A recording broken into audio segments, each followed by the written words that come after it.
Almas queridas, é uma honra muito grande mais uma vez vê-los em paz, em harmonia, já que tivemos todos a coragem de passar pelo umbral de uma casa espírita. Consequentemente, somos espíritos despertos. Já não nos satisfazemos mais com fantasias, com ilusões que no passado deglutíamos sem sequer refletir em torno das mesmas. É uma alegria muito grande poder direcionarmos dentro da nossa capacidade, ainda longe do ideal, mas a misericórdia divina há de nos inspirar e que possamos trocar impressões favoráveis e que ao sair daqui realmente possamos levar algo a mais para fazermos escolhas mais favoráveis e desta maneira ajustarmos-nos gradativamente com a nossa própria consciência. Já que esta atual existência para todos nós tem capital importância, né? Porque todos temos consciência já de estarmos num período de seleção ético-moral. Então vale a pena envidar esforços e o tempo que já não temos, vamos preenchê-lo realmente com lucidez e bom senso. Nós vamos fazer uma pequena viagem ao maior capítulo da dádiva que a misericórdia divina nos deu, que é o Evangelho segundo o Espiritismo. Trata-se de bem-aventurado os aflitos. E às vezes eu perco o sono, mas como que aflito pode ser bem-aventurado? Né? Mas é verdade. É porque a gente joga todas as nossas fichas na vida física. E nós somos espíritos imortais, estamos apenas passando por aqui e em breve regressaremos para casa. Agora, o que foi que construímos aqui, é como nós vimos o Eloy falando, estamos trabalhando isso na obra O Céu e o Inferno, como é que a gente desembarca na dimensão espiritual. E a proposta é avançar. Cada existência que a gente vem para cá é avançar sem sombra de dúvida. O capítulo 5º, então, trata de as aflições anteriores, as aflições atuais, uma série de coisas que o codificador trabalha. Em seguida, tem as instruções dos espíritos.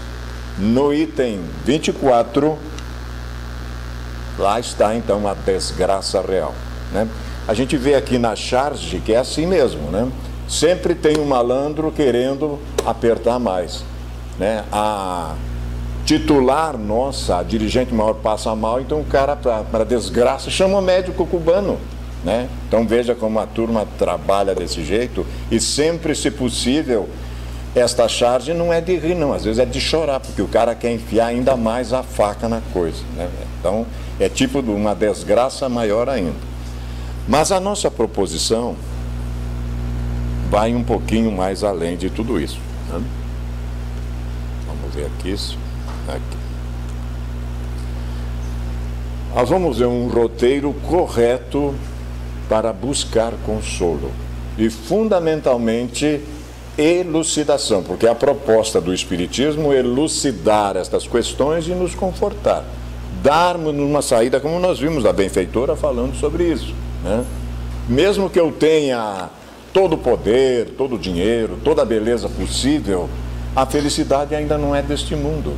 Porque a felicidade real vai surgir na nossa vida quando nós nos auto-iluminar, quando nós formos autônomos, ter a capacidade de tomar decisões sem mais nos machucar e machucar quem quer que seja. Neste momento, realmente, eu estou ingressando nesta felicidade tão sonhada, que é para os espíritos bons, ou os bons espíritos, saber todas as coisas, que daí eu tomo decisão e me ajusto a ela. O nosso roteiro nos diz sobre uma febre intermitente. Rebaixar para nivelar é quando eu não consigo atingir o outro que está num patamar mais elevado, eu tento trazê-lo ao meu nível, né, de caráter. E o pior que não se concretizou, nós vamos ver que a gente às vezes se queixa de que aconteceu algo incrível na nossa vida, nós vamos ver que não é bem assim, se a misericórdia divina não atuou aí e nos deixou um pouquinho mais leve. Oportunidades de redenção, lapidação necessária e urgente, símbolo perfeito do triunfador real. Vamos ficar sabendo qual é a maior vitória do ser humano, né? Que nunca vai ser vencer o outro, jamais. O outro deixa de ser o meu problema e passa a ser a minha solução.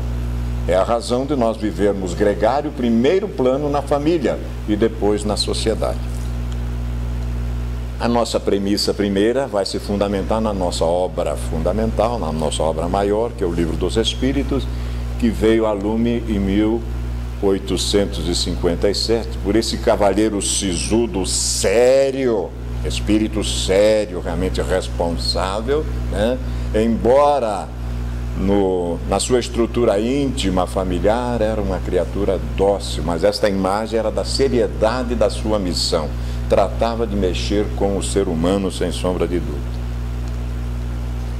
Assim como quase sempre é o homem o causador de seus sofrimentos materiais, também o será de seus sofrimentos morais, ele perguntando aos benfeitores da humanidade, nesta obra, o céu e o inferno, e a resposta é fantástica, meus irmãos, é fantástica realmente, né? Mais ainda, porque os sofrimentos materiais, algumas vezes, independem da vontade. Mas o orgulho ferido, a ambição frustrada, a ansiedade da avareza, a inveja, o ciúme, todas as paixões, numa palavra, são torturas d'alma. Como é que eu saio dessa encrenca? A inveja e o ciúme, felizes os que desconhecem esses dois vermes roedores. Para aquele que a inveja e o ciúme atacam, não há calma, nem repouso possíveis. À sua frente, como fantasma que lhe não dão tréguas e o persegue até durante o sono, se levantam os objetos de sua cobiça, do seu ódio, do seu despeito. O invejoso e o ciumento vivem ardendo em contínua febre. Não cessa, não cessa. Será essa uma situação desejável e não compreendeis que com as suas paixões o homem cria para si mesmo suplícios voluntários, tornando-se-lhe a terra verdadeiro inferno? Olha, está lá, com todas as letras para a gente. 157 anos à nossa disposição, né? Muitas expressões pintam energicamente o efeito de certas paixões. Diz-se ímpar de orgulho, morrer de inveja, secar de ciúme ou de despeito, não comer nem beber de ciúme, etc. Esse quadro é sumamente irreal. Olha só o que ele diz, é real. Acontece até não ter o ciúme objeto determinado. Há pessoas ciumentas por natureza. De tudo o que se eleva, de tudo que sai da craveira vulgar, embora nenhum interesse direto tenham, mas unicamente porque não podem conseguir outro tanto, seja mundo físico, seja mundo espiritual. Não muda muito não, né? E dentro da lei de afinidades, eu atraio estas criaturas. Aquilo que eu penso me projeta na outra dimensão e a lei de afinidade me reúne com semelhantes. E às vezes eu estou tentando me largar da coisa, mas é da boca para fora, e aí a coisa começa a complicar. Ofusca-as tudo o que lhes parece estar acima do horizonte, e se constituíssem maioria na sociedade, ainda bem que não, né? Mas já faz um estrago danado, trabalhariam para reduzir tudo ao nível em que se acham. É o ciúme aliado ainda pior à mediocridade. Nós tínhamos um axioma no quartel que às vezes eu ficava pensando. Um companheiro me disse, a pior coisa que nós temos aqui é o burro com iniciativa. A gente não conserta mais o que o cara faz. E é isso, mais ou menos isso, né? O cara tem iniciativa, mas só faz, né? De ordinário, meus queridos, o homem só é infeliz de ordinário. Prestemos atenção, pela importância que liga as coisas deste mundo, esfera física. Eu jogo todas as minhas fichas aqui, afinal de contas, eu sou um corpo que tem uma alma e que precisa ser salva. E eu acredito nisso, entendeu? Eu tomei um choque a primeira vez que descobri que eu sou um espírito imortal e que estou viajando no espaço e no tempo há milênios, desabrochando virtudes, gradativamente iluminando minha sombra para acelerar meu processo de redenção e chegar na dimensão espiritual em condições mais favoráveis. Essa proposta foi o primeiro choque. A outra foi que, ora eu sou homem, ora eu sou mulher. Adivinha o que aconteceu, o gaúcho macho aqui? Mudou de ideia. A mulher para mim hoje está no outro patamar. Um respeito. Só sentindo na pele, né? Só sentindo na pele. Fazem-lhe a infelicidade, a vaidade, a ambição e a cobiça desiludidas. Se colocar fora do círculo acanhado da vida material, se elevar seus pensamentos para o infinito, que é o seu destino, olha aí, o infinito nosso destino. Afinal de contas, bilhões e bilhões de bolas para quê? Para bonito? Não faz sentido, né? O custo-benefício não faz sentido. Deus pirou. Agora estou sabendo que são bilhões e bilhões de galáxias, universos paralelos, e eu ainda não me casei. Grande coisa, grande coisa. Entendeu? Tudo isso na frente e eu fico aqui, né? Mesquinhas e pueris lhe parecerão as vicissitudes da humanidade se eu pensar no meu destino, como são as tristezas da criança que se aflige pela perda de um brinquedo, que resumia a sua felicidade suprema. Por isso que Jesus dizia, deixai vir a mim os pequeninos, mas não eram as crianças, era espírito naquela abrangência infantil. Diferente. É outra coisa, né? Bem diferente.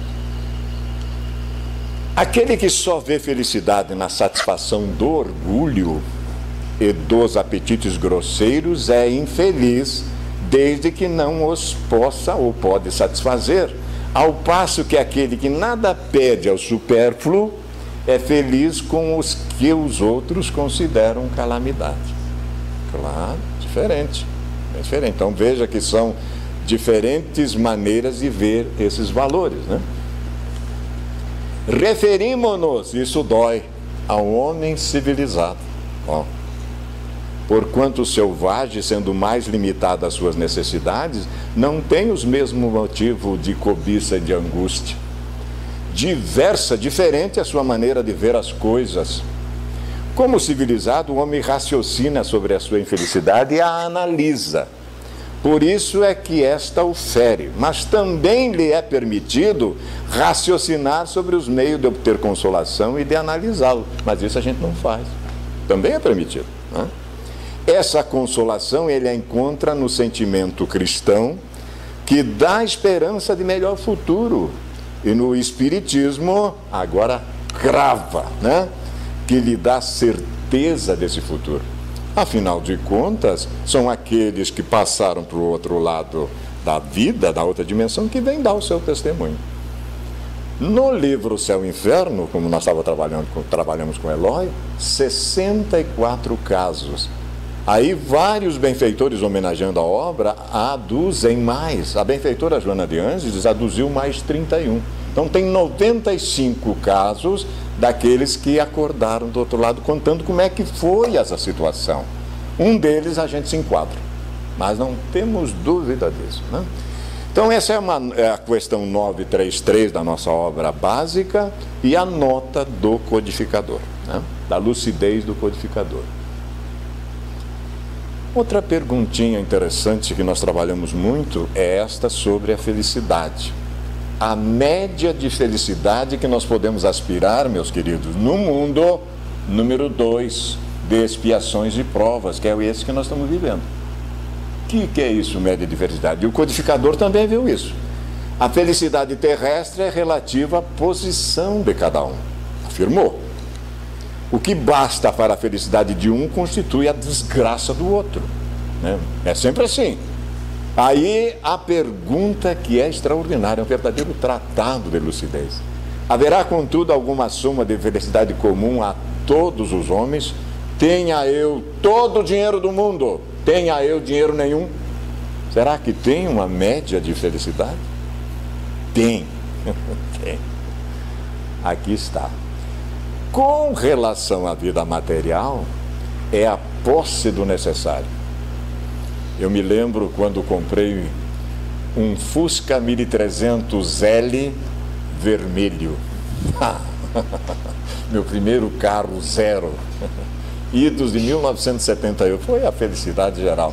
Aí o meu amigo Jorge Bombonato disse para mim: para ti foi o máximo. Imagine para o príncipe de Mônaco. Digo, merda. Fiquei frustrado. Veja só. É a posse do necessário, né? Então, claro, é um chefe de Estado, ele precisa um Boeing. É outra coisa. Então, dentro disso, com relação à vida moral, aí encaixa todo mundo. A consciência tranquila e a fé no futuro. Podem procurar em todos os tratados filosóficos deste mundo, em todas as ciências. Eu quero ver se acha alguma coisa superior a isso. Eu disse: a hora que eu encontrar alguma coisa maior, abandono o espiritismo. Estou quebrando a cara há 32 anos. 32 anos. O que para um é supérfluo, mas o codificador não ficou satisfeito, ele avançou mais. Ele pergunta de novo: o que para um é supérfluo não representará para o outro o necessário e reciprocamente, de acordo com as posições respectivas? Aí vem mais um ensinamento para nós. Sim, conformemente às vossas ideias materiais. Ideia material. Aos vossos preconceitos, à vossa ambição e às vossas ridículas extravagâncias. A que o futuro fará justiça quando compreenderdes a verdade. Pilatos também queria saber, não é? Pilatos não queria saber o que era a verdade? E o que foi que Jesus disse a ele? Nada. Vai perder tempo com Pilatos. O Pilatos não tinha nada dessa história de lavar a mão e botar a culpa nos outros. Ele não queria perder o emprego. É diferente, né? É diferente. Não há dúvida de que aquele que tinha 50 mil libras de renda, vendo isso aqui, nós estamos em 1857, né? Lá em Paris, na Cidade de Luz, vendo-se reduzido a só ter 10 mil, se considera muito desgraçado, né? Por não mais poder fazer a mesma figura, conservar o que chama a sua posição, ter cavalos, lacaio, satisfazer a todas as suas paixões. O cara teve um baque considerável. E como é que ele vai manter a imagem, já que nós estamos vivendo hoje na sociedade de aparência? Eu vendo a vida por 15 minutos na TV. Quando tem 15 minutos? Quando tem 15 minutos na TV? Esses dias deram 20 minutos para o doutor Alexandre Caldini Neto. E ele escreveu A Morte Segundo o Espiritismo. O livro virou best-seller no Brasil. Best-seller. Por quê? 20 minutos de bom senso. Eu nunca tinha visto alguém dar 20 minutos para o Espiritismo. Ana Maria Braga vai para o céu, que ela deu 20 minutos. Sem dúvida, ela deu, né? Acredita que lhe falta o necessário, mas francamente achas que seja digno de lástima quando ao seu lado muitos há morrendo de fome e frio, sem um abrigo onde repouse a cabeça? E eu fico chorando pitanga e o meu irmão padecendo? É justo isso? O homem criterioso, a fim de ser feliz, olha sempre para baixo e não para cima, a não ser para elevar-se espiritualmente ao infinito. Eu desço a situação do outro, mas para trazê-lo comigo, e não para me afundar ainda mais. Muda de figura. A premissa segunda vai ser o nosso Evangelho e a mensagem que nós falamos do capítulo 5º, do item 24 desse capítulo que estamos mencionando. E aí vamos nos fundamentar nesta iluminação para nós, que é o Evangelho segundo o Espiritismo. Toda a gente, meus irmãos, fala da desgraça, toda a gente já sentiu e julga-lhe conhecer o caráter múltiplo. Venho eu, diz a benfeitora, que vai falar sobre essa mensagem, dizer-vos que quase toda a gente se engana e que a desgraça real não é absolutamente o que os homens, isto é, os desgraçados, o supõem. Então ela vai falar para nós o que é desgraça real. Bem diferente do que nós pensamos, mas outra ótica, né? Outra visão muito profunda. Eles a veem na miséria, no fogão sem lume, né?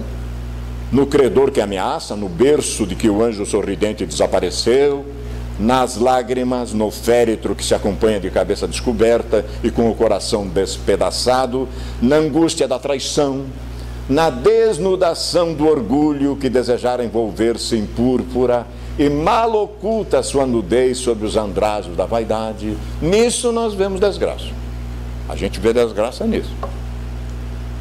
A tudo isso e a muitas coisas mais se dá um nome de desgraça na linguagem humana. Sim, é desgraça para os que só veem o presente, berço, túmulo, uma existência. Aí é mesmo, né? Tem razão. A verdadeira desgraça, porém, está nas consequências de um fato muito mais do que o próprio fato. Vamos ver como isso é verdade.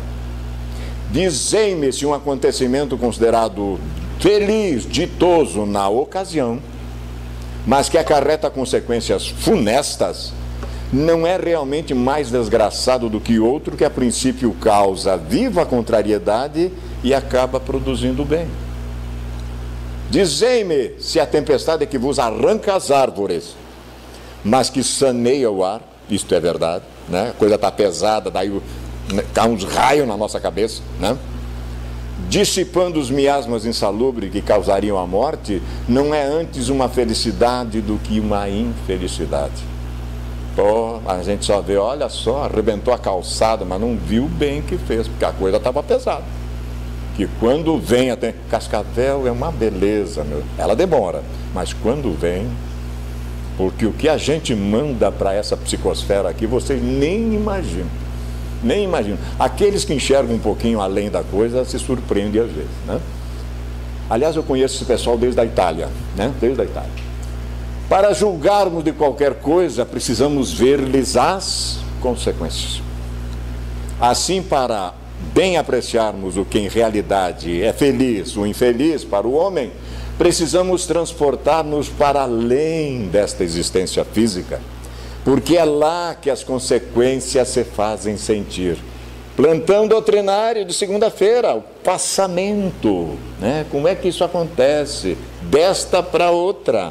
Interessante a gente saber disso. Ora, tudo que se chama infelicidade, segundo as acanhadas vistas humanas, cessa com a vida corporal e encontra a sua compensação na vida futura, né? A justiça divina. Nós estamos longe de compreendê-la. Descobrimos que, no momento em que estamos passando pela provação, mas a divindade já percebeu que nós já assimilamos a coisa, corta. Não precisa ir até o fim, pagar até o fim a coisa. Não, a divindade tem outra concepção, porque ela sabe que eu realmente já assimilei. E nós aqui, em vez de justiça, a gente quer vingança. Uma beleza, né? Ainda, mas com raras exceções. Vou revelar-vos agora a infelicidade sob nova forma, sob a bela e florida que acolheis e desejais com todas as veras de vossas almas iludidas. Aí, olha só, a gente fica numa situação complicada. Olha o que diz a benfeitora: a infelicidade é a alegria. Digo, meu Deus, será que eu não posso ser alegre? Mas de que alegria ela está falando? É o prazer, é o tumulto, é a vã agitação, é a satisfação louca da vaidade, que fazem calar a consciência, que comprime a ação do pensamento, que atordou o homem com relação ao seu futuro. A infelicidade é o ópio do esquecimento que ardentemente procurais conseguir. É uma irresponsabilidade. Mas ela não fica só nisso, ela vai avançar um pouco mais. Esperai vós que chorais, tremei vós que rides, pois que o vosso corpo físico está satisfeito. Se alguém mergulhar no Evangelho de Jesus, tem lá um sermão dos 8 ais. Uma beleza. É disso que ela está tratando, né? A Deus não se engana. Isso aqui é Paulo, né? Com Deus não se brinca. Aquilo que o homem semeia, colhe. Eu vejo nos carros, as pessoas põem no carro: aquilo que você semear, você vai colher. Eu não sei se meditam nisso, mas é verdade. É verdade, né? Não se foge ao destino, E as provações credoras mais impiedosa do que a matilha que a miséria desencadeia, vos espreitam o repouso ilusório, para vos imergir de súbito na agonia verdadeira, da verdadeira infelicidade, daquela que surpreende a alma amolentada pela indiferença e pelo egoísmo. A virtude da nossa geração é a atividade intelectual. Nós estamos chegando em Marte, meus irmãos. Só que ainda não sabemos quem somos. Já o vício da nossa geração é a indiferença moral. O outro está esperneando ali e eu digo, não é comigo, é com a Dilma. Mas não é isso que a lei moral manda a gente fazer. Porque se eu vejo o outro em dificuldade, tendo olhos de ver, eu tenho condições de interferir positivamente. E se eu não fizer, mais cedo ou mais tarde, a minha consciência me cobra. Porque a minha consciência está conectada com a consciência maior, com a força criadora. Tudo, nada fica dizendo. Tudo é percebido, tudo é registrado. Né? Que, pois, diz a nossa benfeitora, o Espiritismo vos esclareça e recoloque para vós sob verdadeiros prismas a verdade e o erro, tão singularmente deformados pela vossa cegueira. Agireis então como bravos soldados que, longe de fugir ao perigo, preferem as lutas dos combates arriscados à paz que lhes não pode dar glória nem promoção. Que importa ao soldado perder na refrega armas, bagagem e uniforme, desde que saia vencedor e com glória? Que importa o que tem fé no futuro deixar no campo de batalha da vida a riqueza e o manto de carne, contanto que entre glorioso no reino celeste? Delfina de Girardin é uma das mensagens extraordinárias que esse capítulo, o maior, veja só, o maior capítulo do Evangelho segundo o Espiritismo é Bem-aventurados os aflitos. Só que depois, no sexto, aí o codificador, como um dos maiores pedagogos que já veio à Terra, ele coloca para nós o Cristo Consolador. Aí a coisa fica melhor, né? Aí está a mensagem que nós estamos trabalhando, mais algumas coisas. Então, na premissa 3, rumos libertadores, agora vai conversar conosco a benfeitora Joana de Ângeles, nesse seu livro extraordinário. Está aqui, eu vou trazer aqui para mostrar a obra. Esta aqui. Esta é a obra que ela publicou em 1978. Trata destas questões que nós estamos falando aí. Vamos ver como é que ela nos alerta. A posição do observador e a forma de encarar um acontecimento são muito significativos no exame e avaliação do mesmo. Depende dos prismas e das luzes que eu tenho. Eu estou buscando, eu estou correndo atrás, né? Eu estou crescendo, ou estou esperando que alguém venha resolver o meu problema. Os contornos de alguma coisa, observado em parca claridade e vistos à luz, mudam significativamente a ideia que dela se pode fazer. Assim também quando de referência às dores morais, né? Recebidas essas dores morais como lições retificadoras e exercício de aprimoramento, assumem uma expressão. Mas eu preciso saber disso. Por isso que a obediência é o consentimento da razão, mas a resignação será o consentimento do coração. Tem coisas que eu tenho que aceitar, e essa é uma delas. Não aceitas em atitude reacionária, eu me revolto contra, por considerá-las arbitrárias, injustas ou improcedentes, convertem-se em verdadeiros desastres, cujas consequências são imprevisíveis, né? Necessário, portanto, assumir-se diante da vida e das vicissitudes uma atitude sempre equilibrada, mediante a qual se podem bem aquilatar os valores e proceder com correção em qualquer circunstância.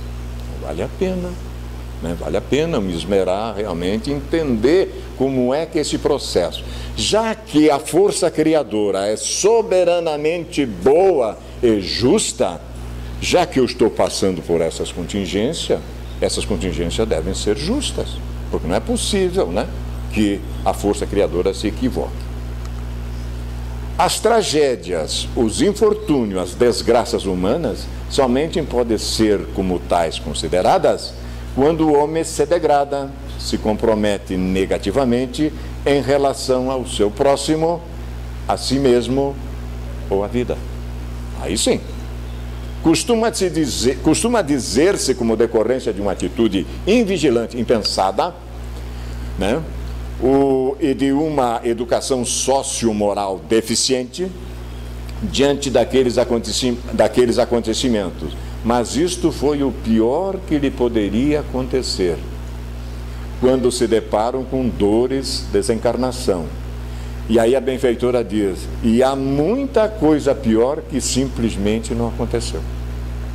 Agora, eu agradeço por isso ou fico ainda me rebelando cada vez mais? Hã? Mais infeliz, meus irmãos, é sempre quem promove dores, embora se convencione ser quem as padece. Vejam que é outro ponto de vista, né? E aquele? Você já orou por aquele que está fazendo alguém sofrer? Já pensou nisso? Tem outra contingência? Porque mais cedo ou mais tarde a lei divina o alcança? Não há dúvida. Mais desventurado é aquele que fomenta a miséria de qualquer porte, não obstante se considere assim aquele que a sofre, né? Ocorre que a medida de avaliação e a posição do observador estão erradas. Olha o que a mentora diz, estão erradas. Não te coloques nunca em posição lamentosa, nem jamais te entregue aos sofrimentos, como quem luta contra as forças desconexas e violentas do caos. Assume uma digna atitude. Nós somos filhos do Pai Criador, herdeiros do universo. A gente não é pouca coisa e fica chorando pitanga, né? Porquanto se pode sê-lo sempre em qualquer situação, e superarás a transitória injunção dolorosa. Fundamentalmente, de existência em existência, eu vou atingir a autonomia, a capacidade de me autogerir. Jesus disse com todas as letras, vós não sois deuses, com D minúsculo, obviamente, sou, né? Não há dúvida. Fazer comparações entre o que te sucede e aos outros ocorre é método errôneo de buscar consolo. Olha, esse remedinho fez bem para mim, leva para você também, você mata o cara. Mas cada um de nós tem um histórico, tem N vivência distinta. O que se aplica a um não se aplica. Os médicos fundem a cabeça, médico materialista. Porque cada um de nós, meus irmãos, tem um câncerzinho particular. Incrível, é. Tomara que ele não venha à tona. Tomara que ele não venha à tona. O que atinge alguém sempre produz uma reação equivalente, prestem atenção, ao estado e grau evolutivo dele mesmo. Nunca semelhante ao teu. Que coisa, né? Por isso surpreenderá pessoas esmagadas por um grão de areia, enquanto outras carregam um monte sem queixas ou recriminações. Como é que pode? Né? Cada ser são as suas próprias experiências e aquisições espirituais. É diferente. É outro ponto de vista. Né? Encara as ocorrências que te induzem ao sofrimento como oportunidades de redenção e serás menos amargo. Olha só, né? Era desta alegria que a benfeitora estava falando. Menos amargo. Analisa os teus insucessos como exercício de progresso que lograrás e ficarás mais animado. Olha só. Não te amarfanhes com a autopiedade nem te submetas à compaixão alheia. Uma resolução estoica, corajosa, é sempre a solução correta. Maravilha, né? Mas ela vai mais além ainda. Se te julgas merecedor somente de sucesso, estás equivocado. Tropeçando e caindo sem cessar no atrito com as lições edificantes da tua atual reencarnação. Aguardar entendimento e êxitos constante é como pretender o impossível. A felicidade real ainda não é deste mundo, mas começa nesse mundo. Começa aqui. Tombar quando chamado à ascensão pelo método sofrimento não se justifica, mas isso foi acordado no mundo espiritual, mas não temos dúvida disso. A minha convicção não se projeta em ninguém, mas eu sei disso, tenho certeza absoluta que quando eu saí do trilho, o plano número 2 foi acionado, uma artrite reumatoide nas articulações, que foi terrível. Eu voltei para o trilho, aprendi que estava fora do trilho, mas eu ajustei com o meu avalista espiritual isso. Se eu estiver saindo, aciona. E anjo de guarda espírita não tem jeito, não há suborno com ele, não há suborno, né? Então, mereces lapidação e delas necessita em caráter de urgência. Digo, meu Deus do céu, olha só, claro que é uma forma metafórica de falar da benfeitora, né? Ninguém está em abandono total, mesmo quando aparentemente em desvalimento só. Está do nosso lado. O nosso avalista espiritual, ele não força o livre-arbítrio de ninguém, ele não pode fazer isso, senão eu não aprendo. Mas no momento que eu, pelo amor de Deus, me ajuda, aí eu liberei. Aí ele vai me inspirar a sair. Senão, não tem jeito. Mas todos nós temos alguém do nosso lado e uma infinita multidão dentro da lei da afinidade. O partido de Jesus, meus queridos, sempre foi minoria. Por que o nosso ia ser diferente? Que a gente desperta agora, por que vai ser diferente? Por que desejas passar desfrutando privilégios? As criaturas são a ti semelhantes, nem melhores, nem piores. Aceitá-la no estágio em que se encontra é aceitar-se a si mesmo, esforçando-se por melhorar-se.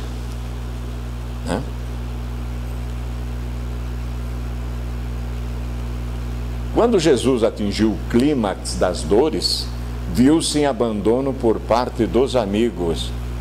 5 mulheres na cruz, 5 mulheres e um jovem, João.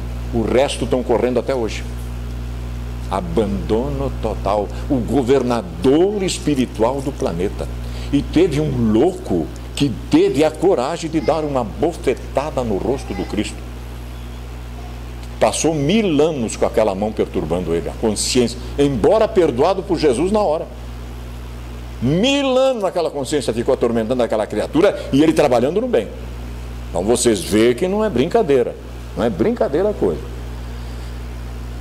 Então, quando Jesus atingiu o clímax das dores, viu-se em abandono por parte dos amigos, assolado por profundas agonias e irreversíveis padecimentos. Mas na sua solidão, Deus estava com ele. E desde então tornou-se por isso mesmo o símbolo perfeito do triunfador real sobre as vicissitudes terrenas. No mundo, na matéria, só tereis aflições. Mas tende bom ânimo, porque eu venci o mundo. E ele é nosso guia e modelo. Se ele pode, nós também podemos. O que nos falta? Vontade. Porque da boca para fora nós falamos uma coisa e vivemos outra. Então nós precisamos trabalhar muito esse aspecto da vontade. Tanto é que vários companheiros queridos, o Dr. Peixinho fez uma palestra sobre um guia e modelo lá na Bahia, Maria Helena Marcon também aqui no Paraná, e o Dr. Alírio também fez, trabalhando Jesus, guia e modelo da humanidade, Muito bonito. Todos esses materiais estão disponíveis para nós. Considerações finais, meus queridos.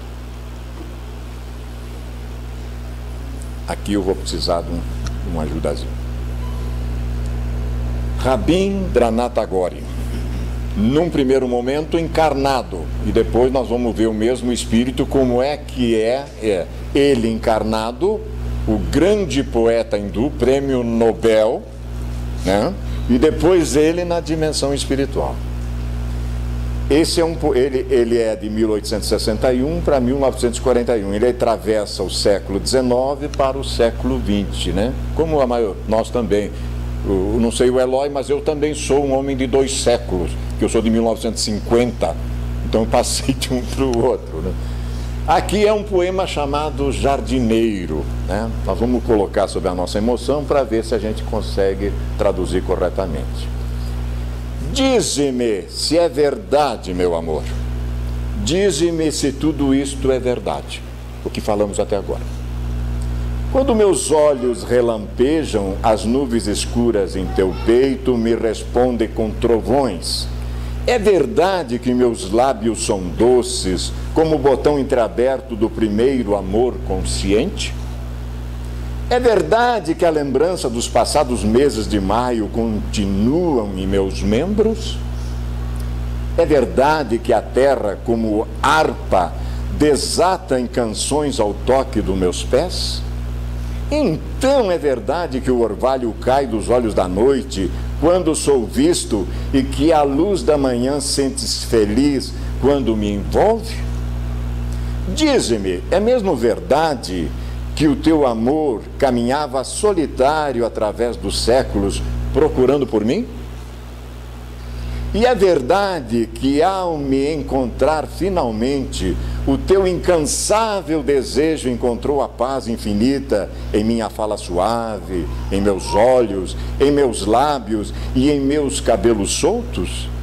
Então é mesmo verdade que o mistério do infinito está gravado nesta minha tão pequena fronte? Dize-me, é verdade, meu amor? Dize-me se tudo isso é verdade. Esse é o momento que ele está encarnado, um dos poemas dele. Ele tem centenas de poemas, né?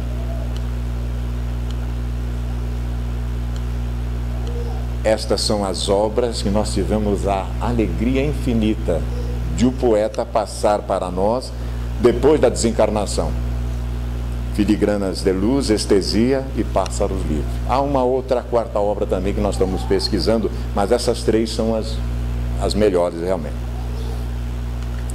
E agora ele fala de lá para cá no livro Estesia. Vamos ver, fazer uma comparação. Enquanto ela chorava sobre o cadáver do marido morto, lamentava-se por si mesma. Enquanto maldizia a sorte por ficar viúva, lamentava-se a si mesma. A saudade que a pungia com cravos e as espadas que lhe dilaceravam os sentimentos partiam do lamento de si mesma. Se ela amasse como pretendia, estaria cantando a libertação do seu herói, agora feliz, a esperá-la, ao invés de lamentar as paixões do corpo que lhe atendia os desejos. Outra história. Ah, desgraça e mais desgraça, né?